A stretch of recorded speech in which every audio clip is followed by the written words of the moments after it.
بسم اللہ الرحمن الرحیم الحمد للہ رب العالمین والصلاة والسلام والتحیۃ والاکرام علی نبی الممجد والرسول المسدد والمحمود الامجد النبی الأمی المکی المدنی القرشی الہاشمی الابتحی مولانا و مولا الثقلین جد الحسن والحسین بالقاسم محمد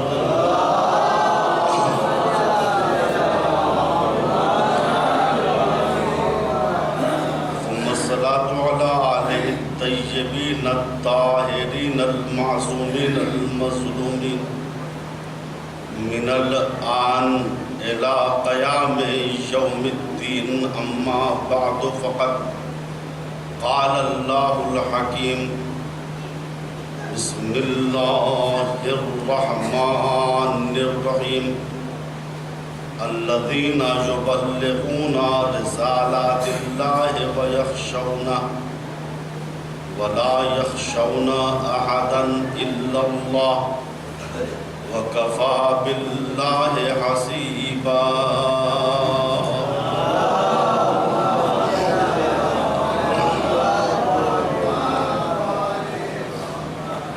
سورہ احزاب آیت 39 پروردگار عالم مدح و تعریف کر رہا ہے ان افراد کی جو اللہ کے پیغام کو، اللہ کے احکام کو، اللہ کی باتوں کو دوسروں تک پہنچاتے ہیں اور اللہ کا خوف اپنے دل میں رکھتے ہیں اور اللہ کے علاوہ کسی سے نہیں ڈرتے۔ تو اللہ نے ان کے بارے میں کہا وَكَفَى بِاللَّهِ حَسِيبًا، اللہ ان کا حساب کرنے کے لیے کافی ہے، اللہ ان کو اجر دینے کے لیے کافی ہے، چونکہ دین اسلام اچھائیوں کا گلدستہ ہے، اس کے اندر ہر قسم کا اچھا پھول مل جائے گا۔ گل سخاوت اسی گلدستے میں ہے، گل محبت و مودت اسی گلدستے میں ہے، زہد اور اللہ پر توکل اسی گلدستے کا پھول ہے۔ چونکہ معاشرے میں عام طریقے سے جو خرابیاں پیدا ہو رہی ہیں وہ اس وجہ سے کہ انسان قانع نہیں ہے، جو کچھ ہے اس کے اوپر شکر خدا نہیں ہے، ہر ایک کی زبان پہ ہائے ہائے ہے، ادھر سے کھینچو ادھر سے کھینچو، ان کی جیب کاٹو ان کی جیب کاٹو، ان کے سر پہ ٹوپی پہناؤ ان کے سر پہ ٹوپی پہناؤ۔ یہ کیوں؟ اگر اس کو یقین ہوتا کہ اللہ نے جو روزی ہماری تقدیر میں لکھی ہے اس سے ایک پیسہ زیادہ نہیں ملے گا، چاہے حلال لے لو چاہے حرام لے لو، چاہے عزت آبرو کے ساتھ لے لو چاہے ذلت کے ساتھ لے لو، اتنا ہی ملے گا رزق جو تمہاری تقدیر میں لکھا ہوا ہے۔ لہذا روایتیں کہتی ہیں اور مزاج اسلام یہ ہے دنیا کے معاملے میں زیادہ لالچی مت بنو۔ لالچ ہر فساد کی جڑ کا نام ہے۔ زاہد بنو فاسد مت بنو، زاہد بنو فاسد مت بنو۔ زاہد کسے کہتے ہیں، فاسد کسے کہتے ہیں؟ زاہد اس انسان کامل کو کہتے ہیں جس کے اندر صفت زہد ہو. جیسے سخی اس انسان کو کہتے ہیں جس کے اندر صفت سخاوت ہو. بخیل اس انسان کو کہتے ہیں جس کے اندر صفت بخل ہو. ایسے ہی زاہد اس آدمی کو کہتے ہیں جس کے اندر صفت زہد ہو. زہد کی کیا معنی ہے؟ یعنی انسان دنیا دار نہ ہو، انسان دنیا کی زرق و برق میں گرفتار نہ ہو. دنیا یعنی مال، اولاد، یہ ہمارے مکان، یہ ہماری گاڑیاں، یعنی جتنی چیزیں مرنے سے پہلے ہمارے ساتھ رہتی ہیں، اصطلاح علم اخلاق میں اسے دنیا کہتے ہیں. بات واضح ہو؟ تو دنیاوی امور میں زاہد بنو، قناعت کرو، جو کچھ ہے شکر خدا کرو، اور اس کی زرق و برق میں گرفتار نہ ہو. دیکھیے، ایک ہے فقر اور فقیری، اور ایک چیز ہے زہد. دو چیز ہوئی نا. ایک چیز کیا ہے؟ فقر، ناداری. ایک چیز ہے زہد. دونوں میں زمین و آسمان کا فرق. فقر اور ہے، زہد اور ہے. فقر یعنی انسان کے پاس پیسہ نہیں ہے، مکان نہیں ہے، گاڑی نہیں. فقر. زہد کیا ہے؟ انسان کے پاس مکان بھی ہے، انسان کے پاس گاڑی بھی ہے، انسان کے پاس کافی مقدار میں بینک و بیلنس بھی ہے، لیکن انسان اس دنیا کو منہ نہیں لگاتا، دنیا دار نہیں بنتا، لوگوں کے سامنے آگے فخر نہیں کرتا میں تو 50 لاکھ کی گاڑی سے چلتا ہوں. زاہد وہ ہوتا ہے جس کے لیے برابر ہے چاہے 50 لاکھ کی گاڑی سے چلے، چاہے اپنے پیروں سے چلے. دنیا میں فخر نہیں کرتا. لیکن صلوات پر محمد.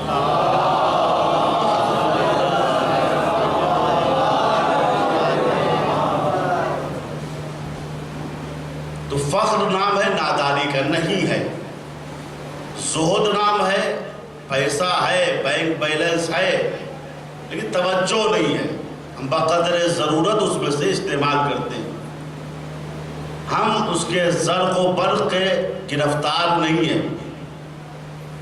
ایسا نہیں ہے کہ اللہ کا معاملہ آ جائے تو ہمارا جیب ہاتھ میں جائے ہی نہ. اللہ کے نام پہ چندہ مانگ لیا جائے تو یہ سر کھجانے لگے، وہ اصل میں پھٹ کر پیسے نہیں ہیں، ٹوٹے پیسے نہیں. زاہد اپنے کو امانت دار سمجھتا ہے. جیسے بینک کا کیشیئر ہوتا ہے، کتنا پیسہ اس کے پاس ہوتا ہے، لیکن وہ امانت دار ہے، اس کا ذاتی پیسہ تھوڑی نا. چونکہ اللہ سے ہم نے جان و مال کا سودا کر لیا ہے. ان اللہ اشترى من المؤمنین انفسهم واموالهم بان لهم الجنہ. اللہ نے مومنین سے ان کی جان اور ان کے مال کو خرید لیا ہے، اس کے بدلے میں ان کے لیے جنت ہے. تو جان کس کی ہے؟ پروردگار کی. مال کس کا ہے؟ پروردگار کا. تو پھر ہم کو خرچ کرنے میں کراہت کیوں ہو رہی ہے؟ جس دن یہ مزاج پیدا ہو جائے اس دن ہم سمجھ لیں گے کہ ہم زاہد بن گئے. یہ اللہ کی امانت ہے، جہاں بھی اللہ کا کام ہوگا ہم وہاں لگائیں گے. البتہ یاد رکھیے گا، یہ دنیا اس طریقے سے ہے. قرآن نے کہا وَسَخَّرَ بَعْضُكُمْ بَعْضًا. ہم نے نظام کائنات کو اس طریقے سے بنایا ہے کہ تم میں ہر ایک دوسرے کا محتاج ہے. کسی کو علم دیا ہے تو اتنا مال نہیں دیا، کسی کو مال دیا ہے تو علم نہیں دیا، کسی کو عزت دی ہے تو فقیر ہے. لیکن جس حال میں خدا رکھے انسان کو شکر کرنا چاہیے، ورنہ یہ فقر جو ہے نا، 3 لفظ ہیں، فے قاف رے.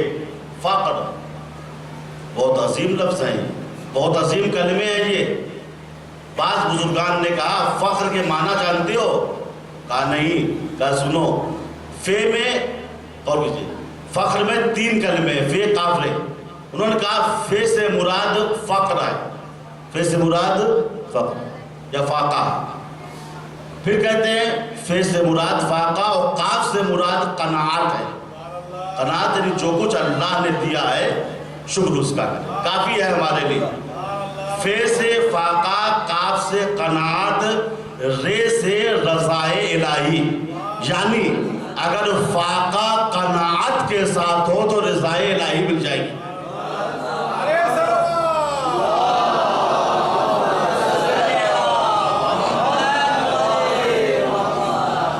بات واضح ہو گئی نا؟ اللہ اگر پیسہ نہ دے تب بھی اس کا شکر ہے، دے دے تب بھی اس کا شکر ہے۔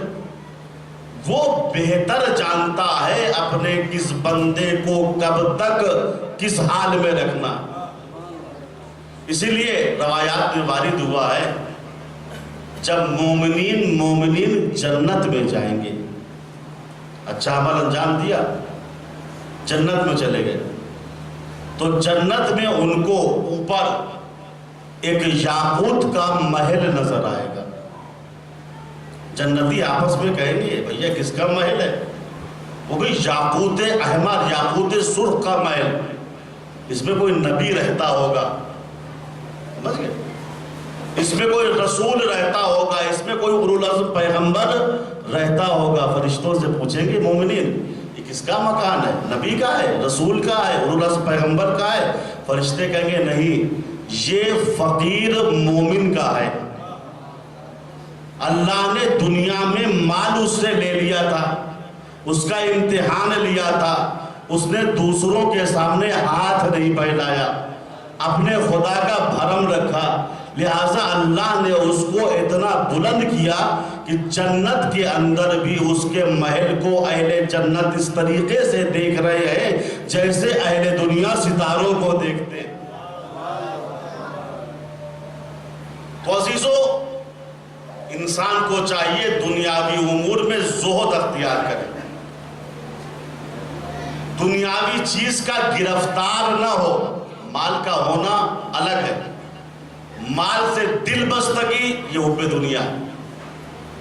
مال ہے کہا صاحب بہت ہے، کہا لگتا تو نہیں ہے کہ مالدار ہے، توجہ، لگتا تو نہیں ہے کہ یہ مالدار ہے۔ کہا نہیں بھیا ان کی زندگی ہی ایسی ہے، ان کے لیے مال کا ہونا نہ ہونا برابر ہے۔ یہی بنا تھی نا جب ایک شخص سے حاکم شام نے پوچھا تھا کہ علی میں اور مجھ میں کیا فرق ہے؟ تو علی سے محبت کرتا ہے، مجھ سے دشمنی رکھتا ہے۔ تو اس نے جواب دیا تھا علی میں تجھ میں بڑا فرق ہے، علی جیسے حکومت ملنے سے پہلے تھے ویسے ہی حکومت ملنے کے بعد تھے، لیکن تیرا حال یہ ہے پہلے تو فقیرانہ زندگی بسر کرتا تھا اور حکومت اسلامی ملنے کے بعد شہنشاہ بن گیا۔ تو علی والوں کی زندگی زاہدانہ ہونا چاہیے، جیسے پیسہ ملنے سے پہلے ہم تھے ویسے ہی پیسہ ملنے کے بعد۔ پیسے سے انسان کی قدر میں اضافہ نہیں ہوتا۔ میں نے حدیث کو پڑھا تھا نا، قیمتو کل امرئ ما یحسنو، ہر انسان کی قیمت اتنی ہی ہے جتنی اچھائی اس کے اندر ہے۔ اگر اچھائی ہے تو قیمت ہے، اور اگر اچھائی نہیں ہے تو قیمت نہیں۔ لہذا زہد کے معنی یہ بھی نہیں ہے کہ آپ خانہ نشین ہو جائیے، آپ گھر میں آگے بیٹھ جائیے، بھیا کام دھندہ ہم نہیں کریں گے، ہم زاہد ہو گئے، ہم عابد ہو گئے، ہم اللہ والے بن گئے۔ جی نہیں، اپنے لیے اپنی اولاد کے لیے کسب معاش کرنا یہ بھی عبادت ہے۔ ہمارے ائمہ نے، ہمارے نبی نے یہی درس دیا ہے، تلاش رزق میں نکلنا عبادت ہے، زہد کے خلاف نہیں۔ یہی بات تھی ہمارے اور آپ کے پانچویں امام امام محمد باقر علیہ السلام.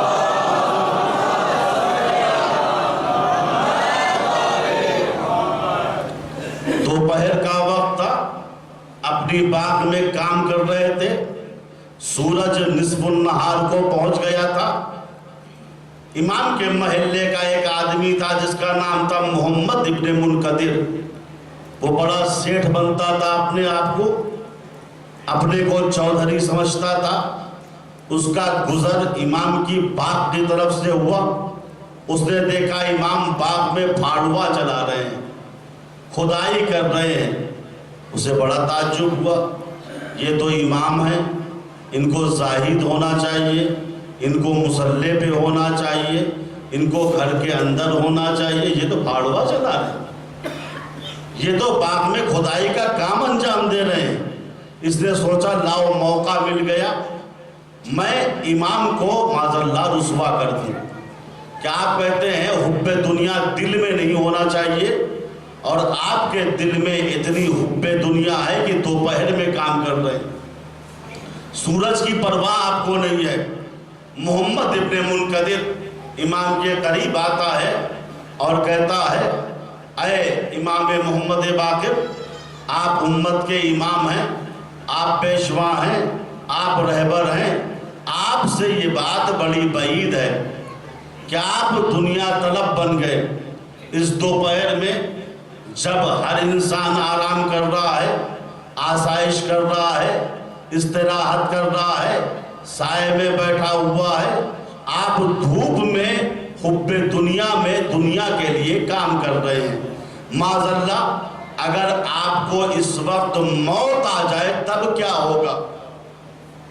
آپ خدا کی بارگاہ میں اس طریقے سے آئیں گے کہ فرشتے آپ سے سوال کریں گے کہ دوپہر میں دنیا طلبی کے لیے کام کیوں کر رہے تھے؟ امام نے کہا وائے ہو محمد ابن منقدر تیرے اوپر، اگر مجھے اس حالت میں موت آ جائے لو جانی لجانی فی طاعت اللہ، اگر مجھے اس حالت میں موت آ جائے کہ میں محنت کر رہا ہوں، میں کمائی کر رہا ہوں، میں فکر معاش میں ہوں، اس حالت میں موت آ جائے تو مجھے اللہ کی اطاعت میں موت آئے گی. ڈرنا اس کو چاہیے جو موت کے وقت گناہ کر رہا ہے. ڈرنا کس کو چاہیے؟ اس کو چاہیے جب موت آئے تو وہ گناہ میں مبتلا ہو. میں اتنا سننا تھا، محمد ابن منقدر مولا کے پیروں کو چومنے لگا، کہا امام مجھے معاف کر دیجئے گا، مجھ سے غلطی ہو گئی، میں آپ کو نصیحت کرنے آیا تھا، آپ نے مجھ کو سیدھا راستہ دکھا دیا. عزیزو امام اسی کو کہتے ہیں جو امت کو سیدھے راستے پر لے آئے.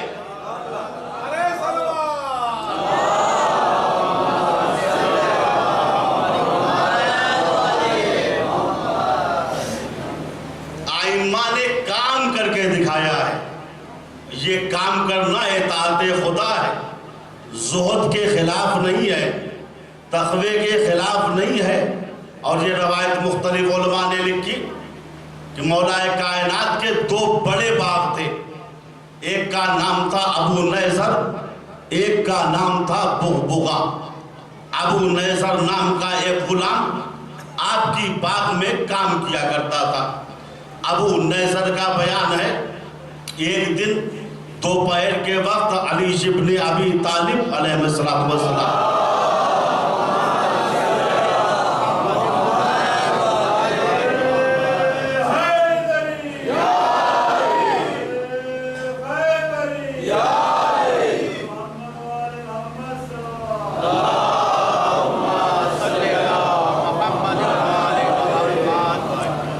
مولا باغ میں آئے. انہوں نے کہا ابو نیزر کھانے کے لیے کچھ رکھ رکھا ہے؟ کہا ہاں مولا. ابو نیزر نے امام کے سامنے کھانا رکھا، امام نے مختصر طور پہ کھانا کھایا، تھوڑی سی استراحت کی. ابو نیزر کہتے ہیں کچھ دن پہلے سے امام نے اسی باغ میں ایک کنواں کھودنا شروع کیا تھا. آرام کرنے کے بعد آپ نے پھاڑوا اٹھایا، کنویں کے اندر گھسے، کنویں کی صفائی میں مصروف ہو گئے۔ ابو نیزر کہتے ہیں امام اتنی دقت و محنت کے ساتھ پھاڑوا چلا رہے تھے کہ امام کے ہمہمے کی آواز میں اوپر سن رہا تھا۔ تھوڑی دیر کے بعد امام نکلے، کچھ استراحت کی، پھر کنویں کے اندر داخل ہو گئے، پھر کھدائی شروع کی، اور کھدائی کرتے کرتے ایک مرتبہ علی نے تکبیر کی آواز بلند کی، اللہ اکبر، میں کامیاب ہو گیا۔ جلدی جلدی علی کنویں سے نکلے، میں نے جھانک کے دیکھا کنویں سے ایک چشمہ پھوٹ پڑا ہے جس کا پانی اونٹ کی گردن کے برابر فوران کر رہا ہے۔ علی کنویں سے باہر نکلے۔ عزیزو، اگر اتنی محنت کے بعد کسی کو پانی مل جائے تو وہ زندگی کا کیا پلان بنائے گا؟ عرب کی اس سنگلاخ زمین پر پانی کا مل جانا گویا انسان کو سونے کی کان مل گئی، گویا انسان کو چاندی کا خزانہ مل گیا، گویا انسان کو ہیرا و جواہرات مل گئے۔ پانی کی بڑی قیمت تھی اس زمانے میں، البتہ آج کے زمانے میں بھی پانی کی قیمت ہے، لیکن عرب کی اس سنگلاخ زمین پہ پانی کا وجود ہیرے اور جواہرات سے کم نہیں تھا۔ ابو نیزر کہتے ہیں مولا کنویں سے باہر نکلے اور آواز دی، ابو نیزر قلم اور کاغذ لے کے آؤ۔ عزیزو، اگر اتنی محنت کے بعد کسی کو کوئی خزانہ مل جائے، چاہے پانی کا خزانہ ہو، سونے و چاندی کا خزانہ ہو، تو کیا سوچے گا؟ چلو یہ ہمارے کام آئے گا، ہماری 5 پشتوں کے کام آئے گا۔ یہ ہے ہمارے سوچنے کا انداز۔ اب ہم دیکھتے ہیں ہمارے مولا کے سوچنے کا انداز کیا ہے۔ علی نے بڑی محنت کے بعد پانی کا چشمہ پایا تھا، کنویں سے باہر نکلے، آواز دی، ابو نیزر قلم اور کاغذ لے کے آؤ۔ ابو نیزر قلم اور کاغذ لے کے آئے، علی نے لکھنا شروع کیا، بسم اللہ الرحمن الرحیم۔ ان 2 باغوں کو جو بغبغا اور ابو نیزر کے نام سے مشہور ہیں، بندہ خدا علی ابن ابی طالب نے وقف کر دیا ہے مدینے کے فقیروں کے لیے۔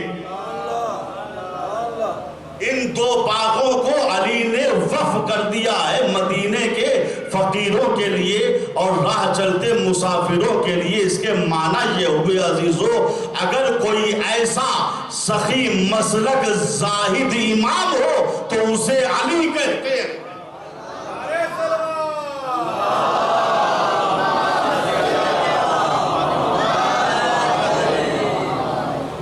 علی مستقل محنت کیا کرتے تھے، زحمت کیا کرتے تھے، ہمیں درس دیا کرتے تھے۔ مورخین لکھتے ہیں رسول اسلام نے مسلمانوں کے درمیان مال غنیمت تقسیم کیا، زمین کا ایک حصہ علی کے سہم میں آیا، علی نے اس کے اندر کنواں کھودنا شروع کیا، اس کے اندر سے بھی ایک چشمہ نکلا، اور ایسا چشمہ جس کے پانی سے 10 میٹر تک پانی نظر آنے لگا۔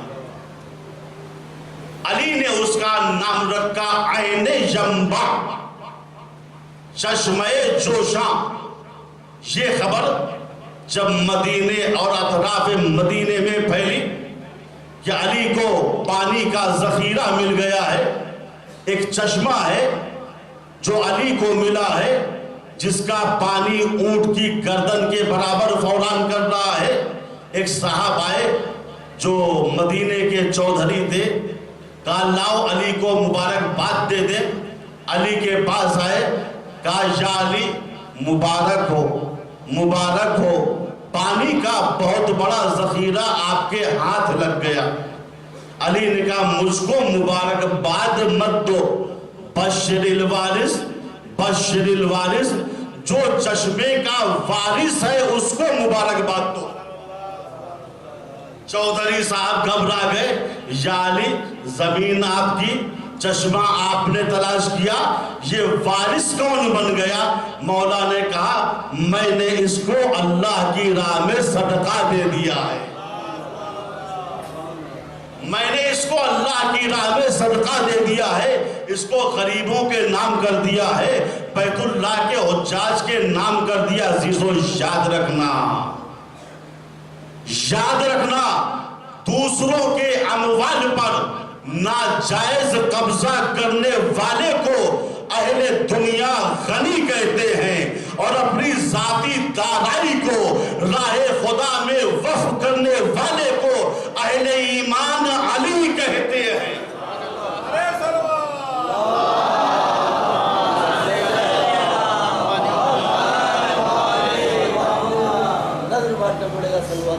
امام زمان علیہ السلام بلندر سلوات۔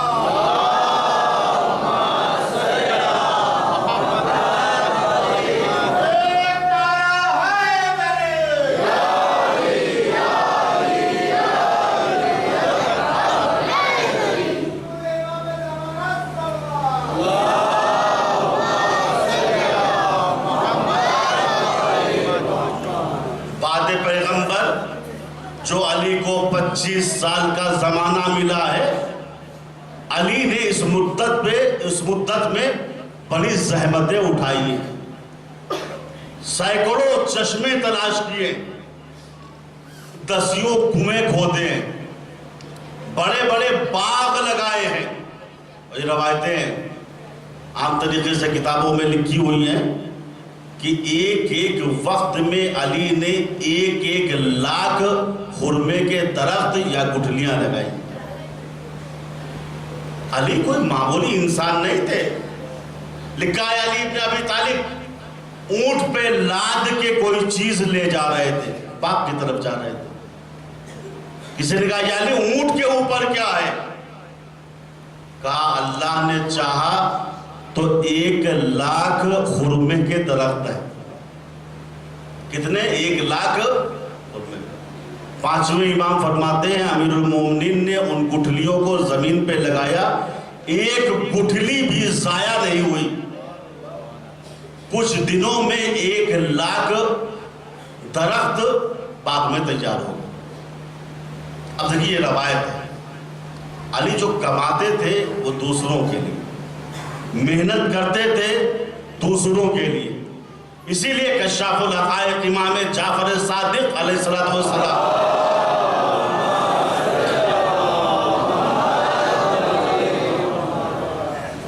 آپ حضرت سے گزارش ہے تھوڑا تھوڑا اور آگے آ جائیے۔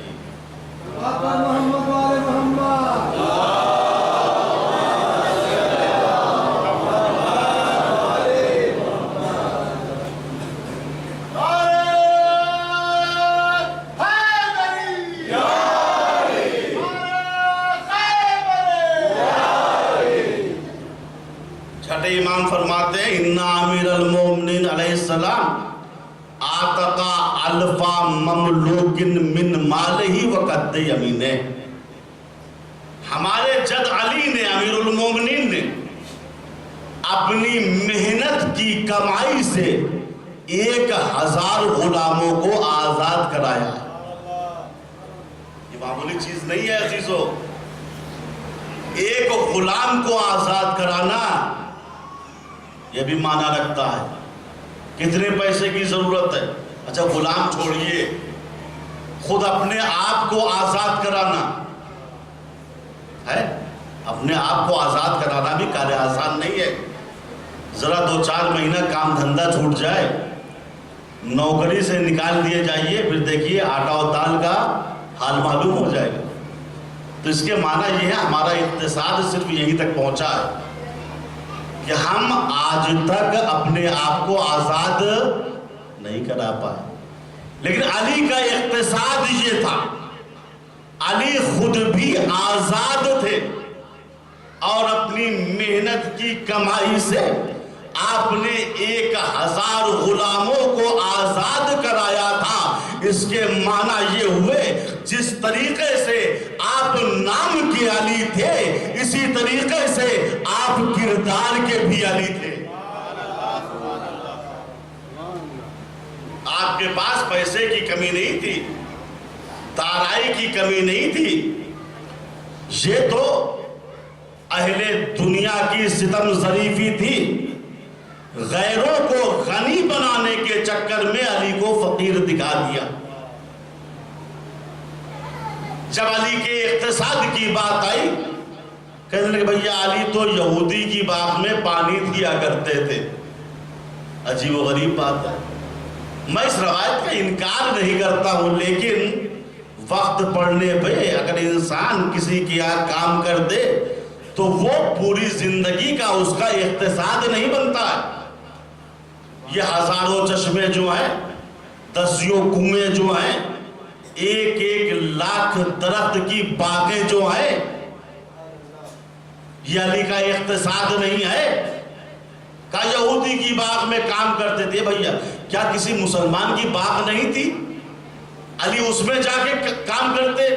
لیکن نہیں، اگر مسلمان کا نام لکھ دیتے نا، علی مسلمان کی باغ میں مزدوری کرتے تھے، تو آج ہم پوچھتے مسلمان کا نام کیا تھا، اس کے باپ کا نام کیا تھا، محلے کا نام کیا تھا، پھنس جاتے۔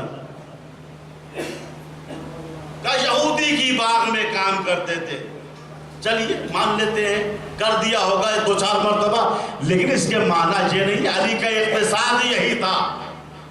اس غلط فہمی کو ذہن سے نکال دیجئے، چونکہ علی سے بڑا کردار و مزاج و مال میں پورے عرب میں کوئی نہیں گزرا۔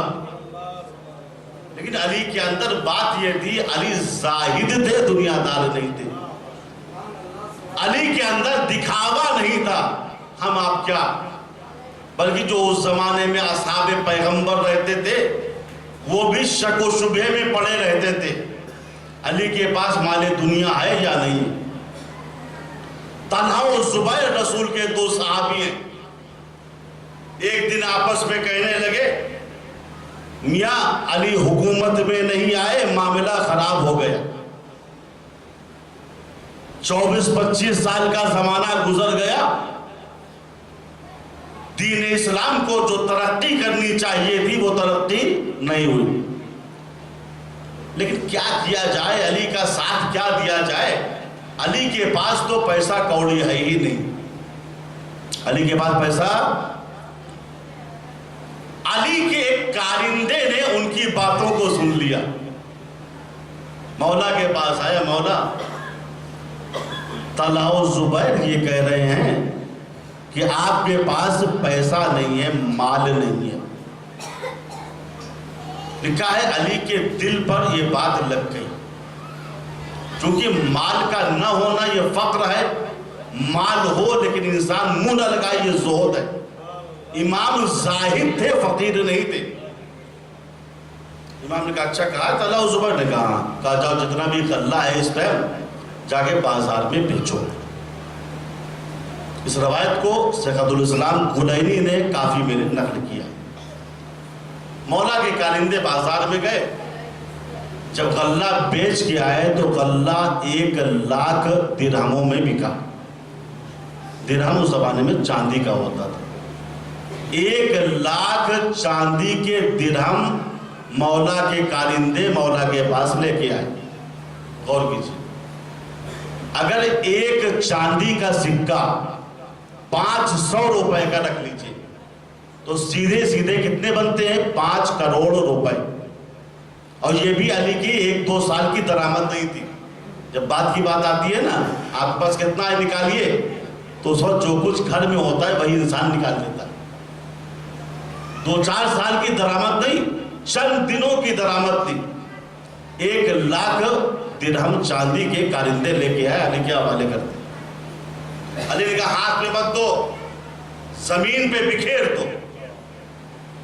درہموں کو زمین پہ بکھیر دیا گیا۔ کہا مولا آپ کیا حکم ہے؟ کہا جاؤ جن لوگوں نے کہا تھا علی کے پاس پیسہ نہیں ہے ان کو بلا کے لا۔ یہ کارندہ گیا، طلحہ و زبیر کو بلا کے لایا۔ طلحہ و زبیر علی کے پاس آئے، کہا یا علی کیا بات ہے؟ علی نے کہا میں نے یہ سنا تھا تم آپس میں یہ کہہ رہے تھے علی فقیر ہے، علی کے پاس مال دنیا نہیں ہے، یہ دیکھو۔ انہوں نے جب 1 لاکھ درہم زمین پہ پھیلے ہوئے دیکھے، طلحہ نے زبیر کو دیکھا، زبیر نے طلحہ کو دیکھا، کہا میاں عجیب بات ہے، ہم یہ سمجھ رہے تھے علی فقیر ہیں، علی کے پاس پیسہ نہیں ہے، لیکن اب ہم کو معلوم ہو گیا وَإِنَّا لَهُ لَمَالًا۔ توجہ فرمائیے، یہ جملے ہیں تعلیم کے، انہوں نے آپس میں کہا بھیا اِنَّا لَهُ لَمَالًا۔ عربی گرامر کے لحاظ سے اس جملے میں دو تاکید ہے، ایک اِنَّا کی تاکید ہے اِنَّا لَهُ، اور ایک لَمَالًا کے اوپر جو لام لگا ہوا ہے تاکید کے معنی میں۔ تاکید کے معنی کیا ہے؟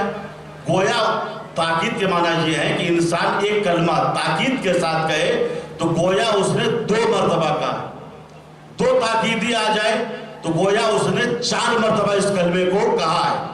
تو اس روایت کے معنی یہ ہوئے گویا 4 مرتبہ انہوں نے آپس میں کہا وَإِنَّا لَهُ لَمَالًا۔ بھیا ہم سمجھتے تھے علی غریب ہیں، علی فقیر ہے، لیکن آج ہم کو معلوم ہو گیا اگر پورے عرب میں مال ہے تو صرف علی کے پاس ہے۔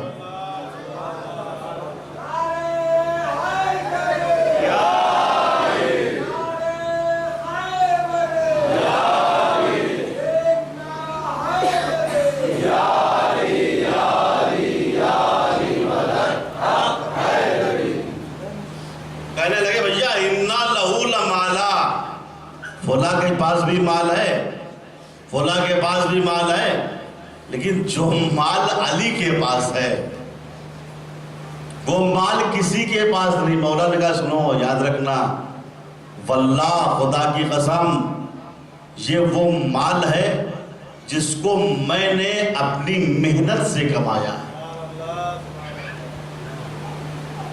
لیسا لأحد فیہ شیء، اس میں کسی کا حق متعلق نہیں ہے، نہ کسی غریب کا حق اس میں ہے، نہ کسی یتیم کا حق اس میں ہے، نہ کسی مسلمان کا حق اس میں ہے۔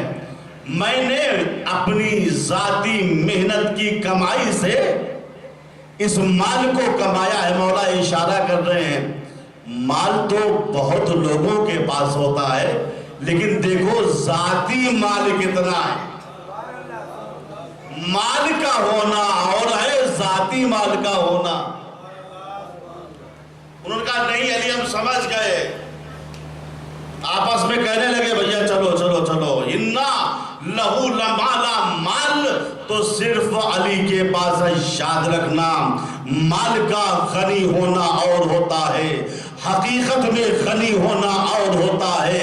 علی صرف مال کے غنی نہیں تھے، علی اخلاق کے غنی تھے، علی کردار کے غنی تھے، علی مزاج کے غنی تھے۔ چونکہ دلیل میرے پاس یہ ہے، ایک روٹی کے سائل کو اونٹوں کی قطار دینا کسی مال کے غنی کی بس کی بات نہیں ہے۔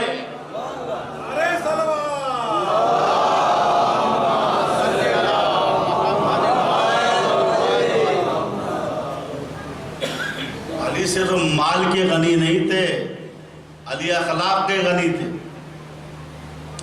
علی کردار کے غنی تھے، علی مزاج کے غنی تھے۔ چونکہ ایک روٹی کے سائل کو اونٹوں کی قطار دینا کسی مال کے غنی کے بس کی بات نہیں۔ علی زاہد تھے، سب کچھ بندگان خدا کو کھلا دیا کرتے تھے۔ قرآن نے اسی لیے مدح کی ہے وَيُؤْثِرُونَ عَلَىٰ أَنفُسِهِمْ وَلَوْ كَانَ بِهِمْ خَصَاصَةٌ۔ یہ گھرانہ وہ ہے جو دوسروں کو اپنے اوپر مقدم کرتا ہے، یہ خود بھوکے رہتے ہیں مگر دوسروں کی بھوک ان سے نہیں دیکھی جاتی، یہ خود پیاسے رہتے ہیں مگر دوسروں کی پیاس ان سے برداشت نہیں ہوتی۔ یہ سب کچھ انسانیت کی بقا کے لیے قربان کر دیتے ہیں۔ آج آپ کو ایک یتیم کا ماتم کرنا ہے۔ امام حسن کے 7 بیٹے کربلا میں تھے، جن میں سے حسن مصنع کے علاوہ سب شہید ہو گئے۔ امام حسن کی بڑی قربانیاں ہیں، لکھا ہے شب عاشور عباس و علی اکبر میں باتیں ہو رہی تھی. عباس کہہ رہے تھے بیٹا اکبر کل میدان جہاد میں میں پہلے جاؤں گا. اکبر کہہ رہے تھے نہیں چچا میں پہلے جاؤں گا. عباس نے کہا بیٹا اگر تم جاؤ گے تو آقا کی آنکھ کا نور چلا جائے گا. علی اکبر کہہ رہے تھے چچا آپ جائیے گا تو بابا کی کمر ٹوٹ جائے گی.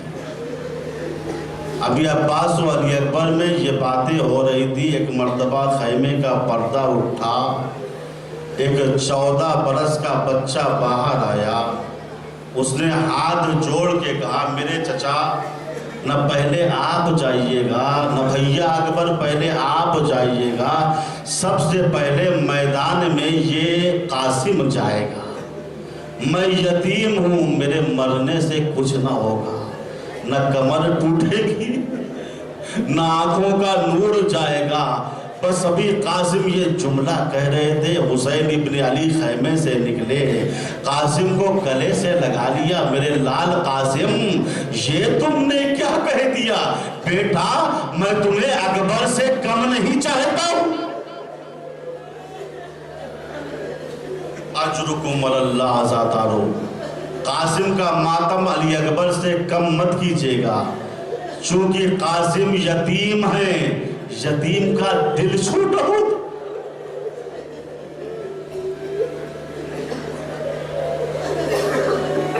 روز عاشور نمودار ہوا.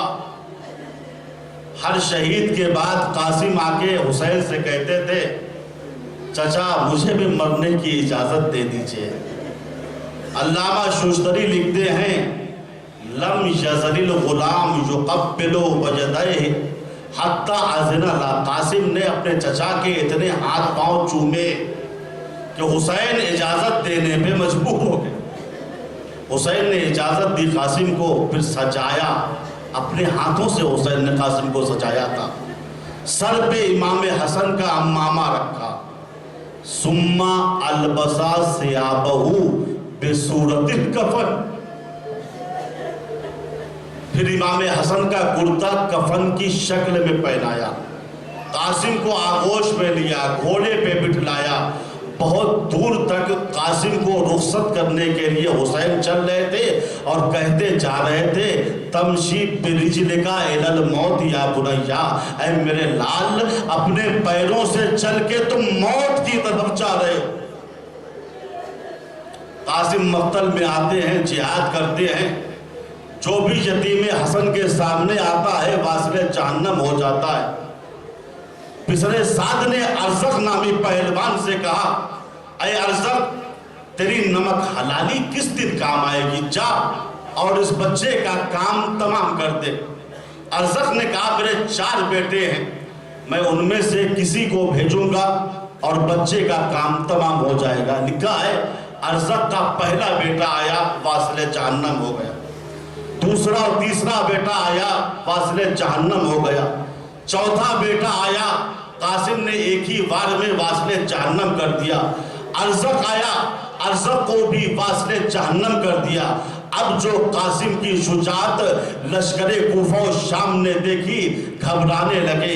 کسی میں مجال نہ تھی جو آگے آتا. پسر سعد نے کہا نہیں, اکیلے اکیلے جنگ کرو گے تو سب مارے جاؤ گے, لہٰذا پورا لشکر مل کر حملہ کرے. پورے لشکر نے یتیم حسن کو چاروں طرف سے گھیر لیا, لیکن کسی میں مجال نہ تھی جو قریب آگے حملہ کرتا. علامہ فاضل بستامی لکھتے ہیں اثنائے جنگ میں قد انقطع شسو احدہما, قاسم کے جوتے کی ڈوری کھل گئی. لیکن قاسم کے اطمینان کا عالم یہ ہے, قاسم جھک کر جوتے کی ڈوری کو باندھنے لگے. ایک شقی کو موقع مل گیا, پشت قاسم پہ آیا, بھرپور تلوار کا وار قاسم کے سر پہ کر دیا.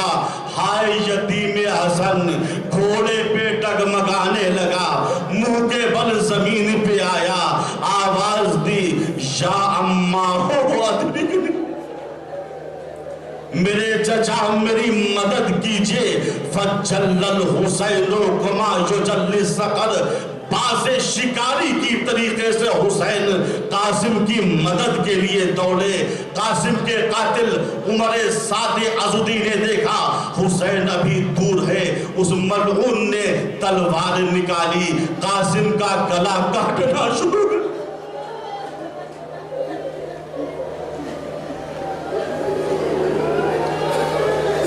قاسم آواز دے رہے ہیں چچا جلدی کیجئے چچا جلدی کیجئے یہ شخص مجھے ذبح کر رہا ہے فشد الحسین شدت اللیس الاغضب حسین نے دور سے اس منظر کو دیکھ لیا ملعون میرے یتیم کا گلا کاٹ رہا ہے حسین نے شیر غضبناک کی طریقے سے اس کے اوپر حملہ کر دیا اس نے ہاتھوں کو بلند کر دیا اس کے دونوں ہاتھ کٹ گئے اس نے آواز دی لشکر والو حسین کے حملے سے مجھے بچا لو لشکر والے یہ چاہتے ہیں قاسم کے قاتل کو بچا لے حسین یہ چاہتے ہیں قاسم کا قاتل بچ کے نہ نکلنے پائے عزاداروں جنگ چھڑ گئی آگے آپ جانتے ہیں ادھر کے گھوڑے ادھر کے گھوڑے ادھر بیچ میں یتیم حسن پامال ہو گئے